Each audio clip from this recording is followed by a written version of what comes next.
জয় যিশু।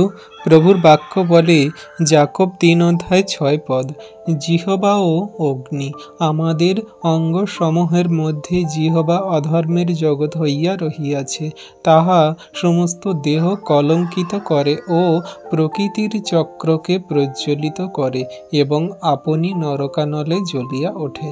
বিশ্বাসী সন্তানরা, এই বাক্য কত গভীর এবং সুন্দরভাবে আমাদেরকে বোঝাচ্ছে যে আমাদের এই জিহবা এটাও কিন্তু আগুন।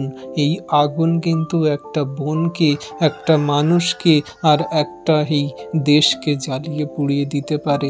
এই আগুন, এই জিহবা সর্বদা আমাদের নিয়ন্ত্রণে রাখতে হবে। এই আমাদের এই দেহ মনকে সর্বদা এই জিহবা, এই অগ্নি দ্বারা সর্বদা সেই জ্বালানোর চেষ্টা করে। তাই আমরা সর্বদা নিজেদেরকে সেই অঙ্গসমূহের মধ্যে জিহবাকে নিয়ন্ত্রণে রাখি, কারণ এই অঙ্গ অধর্মের জগৎ হয়ে আমাদের মধ্যে রয়েছে।